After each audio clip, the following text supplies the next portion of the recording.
What could make a duchess completely lose her composure on live television? In just 45 seconds, what started as simple questions turned into an absolute meltdown, with Meghan Markle's carefully crafted image shattering right before millions of viewers' eyes as Piers Morgan dismantled her story piece by piece. Before we get into this explosive confrontation, make sure you hit that subscribe button right now. We bring you daily videos exposing the royal family's darkest scandals, and trust me, you don't want to miss what's coming next. Last night's show was supposed to be Meghan's big moment to tell her side of the story. She walked onto Piers Morgan's set wearing a perfectly pressed cream suit, her hair styled just right, flashing that famous smile she's used 1,000 times before. The studio audience clapped politely as she sat down across from Piers, who was already leaning forward in his chair with that look he gets when he knows he's about to make someone squirm. Piers didn't waste any time with pleasantries. "Meghan, let's talk about your interview last year," he said, shuffling some papers on his desk. "You made some pretty serious claims about the royal family. Claims that shocked the world. But here's what I'm struggling with. A lot of what you said doesn't quite add up, does it?" Meghan's smile tightened just a bit. "I told my truth, Piers. My lived experience." "Your truth?" Piers repeated, putting emphasis on those two words like they tasted bad in his mouth. "See, that's an interesting phrase. Not the truth, but your truth. Is there a difference?" "Everyone's experience is valid," Meghan replied, crossing her legs and trying to maintain her composure.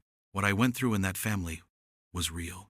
The pain was real." Piers leaned back in his chair, tapping his pen against the desk. "Nobody's saying you didn't have a difficult time. Royal life isn't easy, we get that. But you made specific allegations. Serious ones. About racism, about being denied mental health support, about your son not getting security. These aren't small accusations, Meghan." "They're not accusations," Meghan shot back, her voice rising slightly. "They're facts. That's what happened to me." "Facts?" Piers raised his eyebrows. "Let's talk about facts then. You said you and Harry got married 3 days before the actual wedding in a secret ceremony. Just you, Harry, and the Archbishop of Canterbury in your backyard. That's what you told the world, right?" Meghan shifted in her seat. "We wanted something for ourselves. Something private. Except the Archbishop himself came out and said that never happened," Piers continued, his voice getting sharper. "He said what you had was a rehearsal, not a legal wedding. So that story wasn't true, was it?" "It was our moment," Meghan insisted, uncrossing and recrossing her legs. "The official wedding was just a spectacle for everyone else." No, Piers interrupted, shaking his head firmly. "You can't just rewrite reality because you feel like it.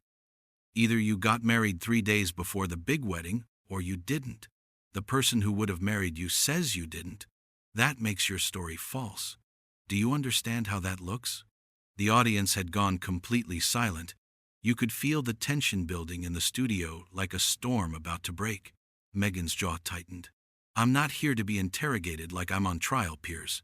"Then why are you here?" Piers shot back immediately. "You agreed to come on this show.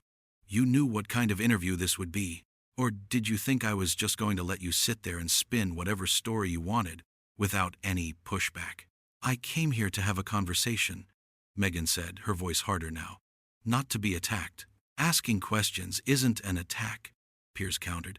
"This is journalism. When someone makes claims that affect one of the most important institutions in this country, we get to ask questions. We get to examine whether those claims hold up." Meghan looked directly into the camera instead of at Piers, using that technique she's perfected over the years. "There are people watching right now who know exactly what I went through. People who have experienced racism, who have been gaslit, who have been told their mental health struggles don't matter." "Don't do that," Piers said sharply, pointing his pen at her. "Don't hide behind other people's genuine struggles to deflect from legitimate questions about your specific claims. That's manipulative." "Manipulative?" Meghan's voice went up an octave. "You're calling me manipulative?" "If the shoe fits," Piers said with a slight shrug. "Look, you made very specific claims about someone in the family, making racist comments about your son's skin color. But you wouldn't say who. You threw this grenade into the royal family, let the whole world assume the worst about the Queen, about William, about everyone, and then refused to give any details. How is that fair?" "I was protecting people," Meghan said, her hands gesturing as she spoke. Even after everything they put me through, I was trying to protect them. Piers laughed, but it wasn't a friendly sound. Protecting them? You went on television to millions of people and accused them of racism. That's not protection, that's destruction. And you knew exactly what you were doing. You don't know what I went through in that family, Meghan said, her voice starting to shake with anger. The isolation, the cruelty, the lies they told about me in the press. The press that you're now making millions working with? Piers countered quickly. You hate the media except when they're paying you, is that it? Netflix, Spotify, all these deals worth hundreds of millions. You're literally making a career out of talking about the royal family while claiming you want privacy. That's not fair, Meghan protested, leaning forward in her chair. We have every right to tell our story. But you don't get to make things up, Piers's voice boomed across the studio now. You don't get to say whatever you want without evidence and then cry victim when someone asks you to back it up. That's not how this works. The energy in the studio had completely shifted. This wasn't a friendly chat anymore. This was a full-on confrontation, and it was getting uglier by the second. Meghan's face had flushed red. I have been nothing but honest from day one. Really? Piers grabbed the tablet from his desk. Let's talk about honesty. You said you had no idea what you were getting into when you married Harry. You claimed you didn't do any research about the royal family, didn't know anything about royal life. Is that really true? I didn't grow up following the royals, Meghan said defensively. I'm American, but you're also an actress who spent years working in media and entertainment, Piers countered. You're telling us that you never looked up your boyfriend? Never Googled Prince Harry?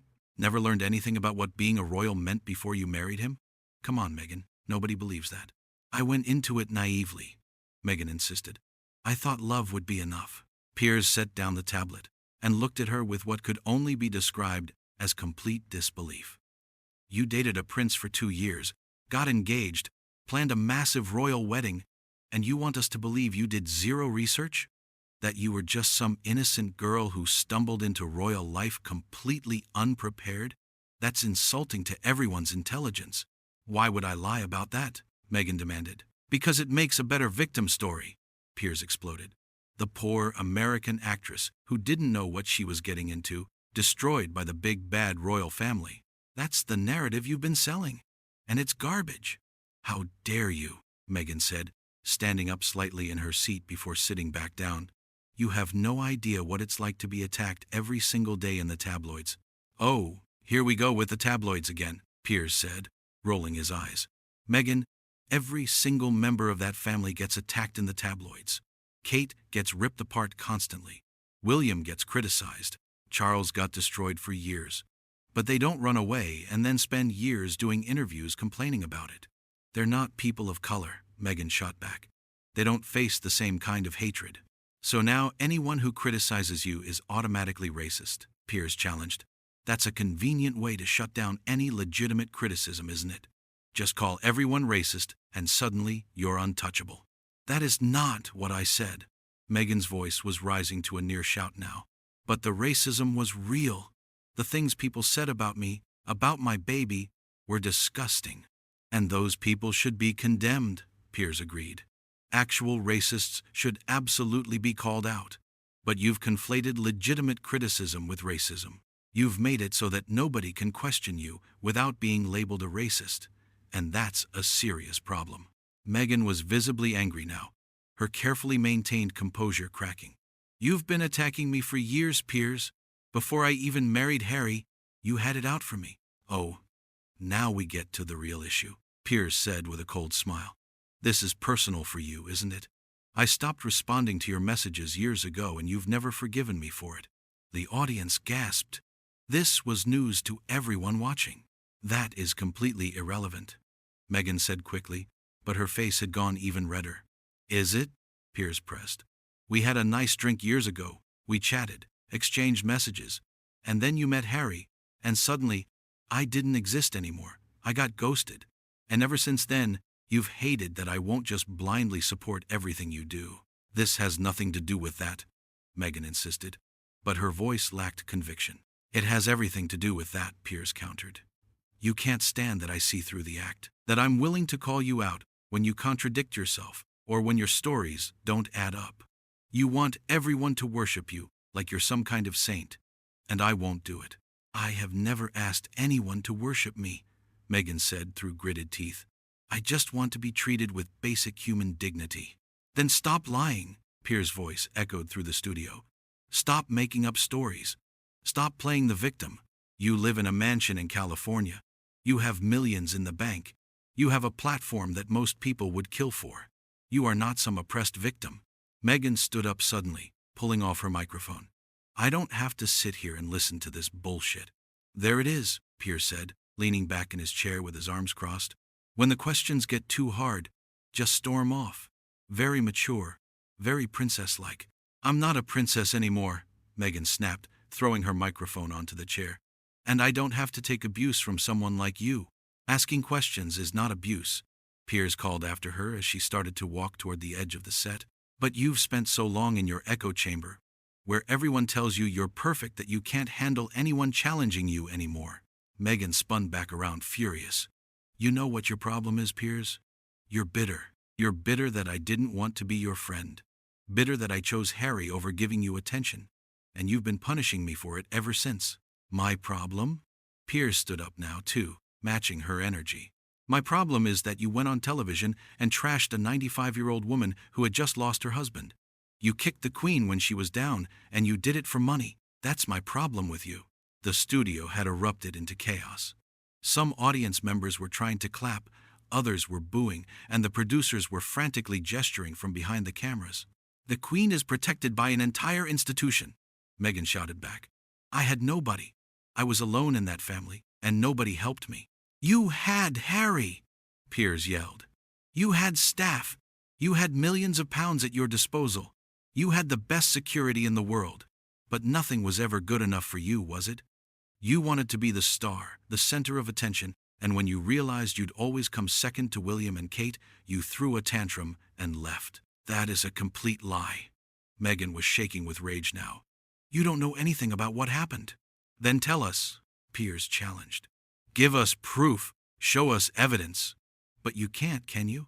Because your whole story is built on feelings and allegations that you can't actually back up.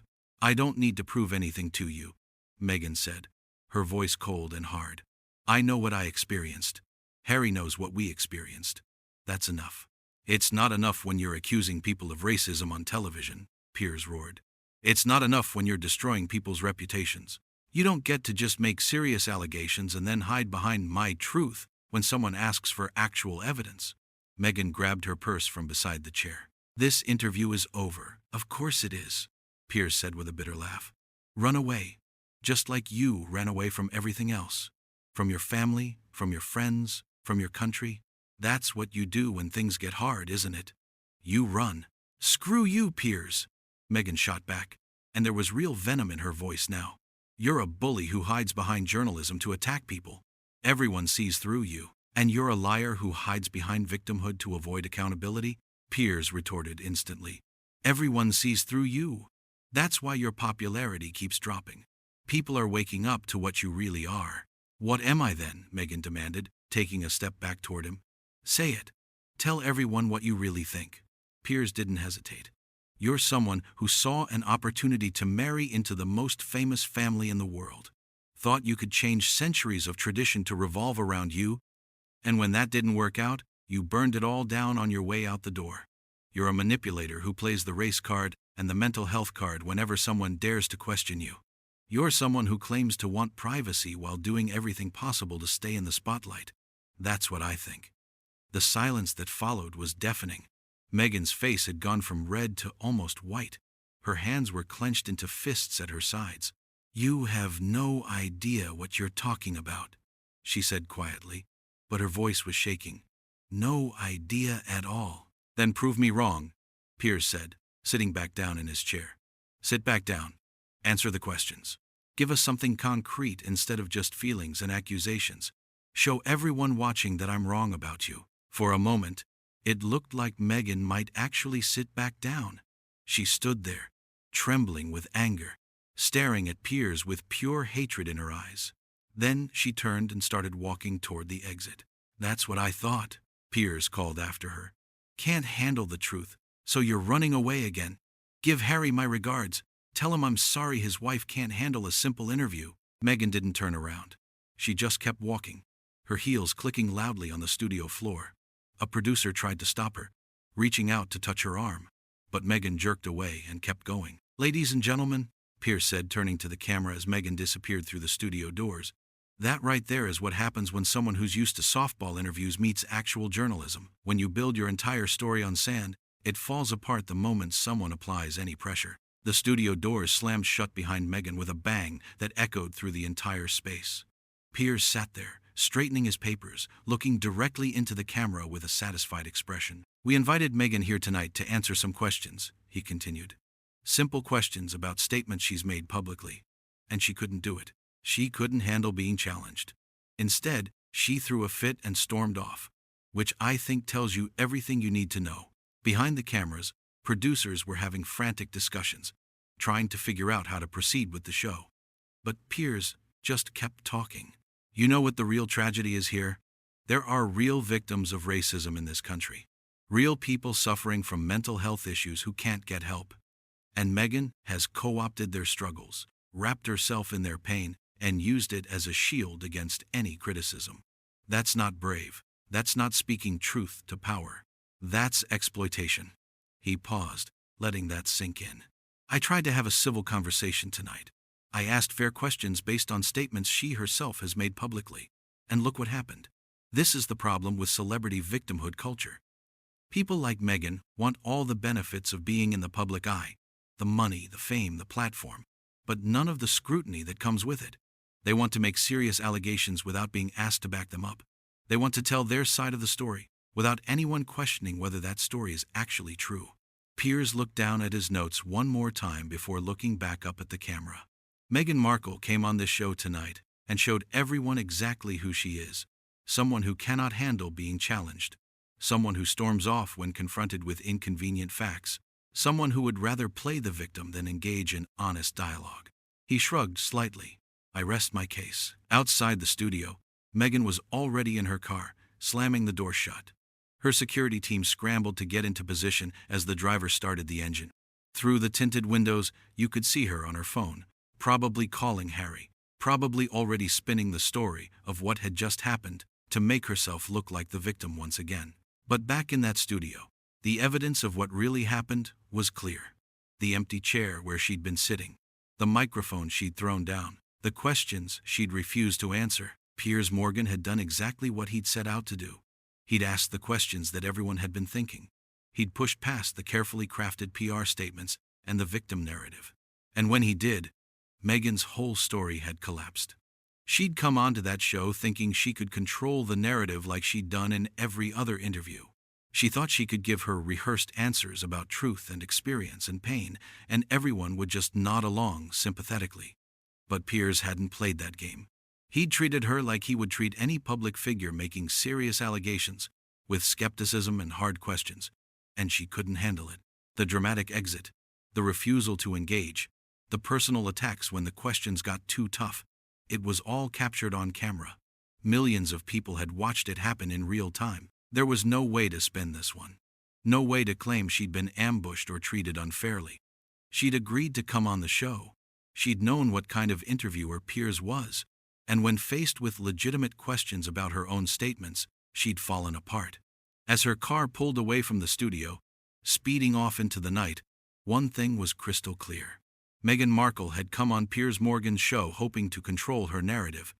Instead, she'd exposed herself completely, and in doing so, had given Piers and his viewers exactly what they'd been waiting to see: the mask slipping, the carefully constructed image crumbling, and the real Meghan emerging in all her furious, entitled glory.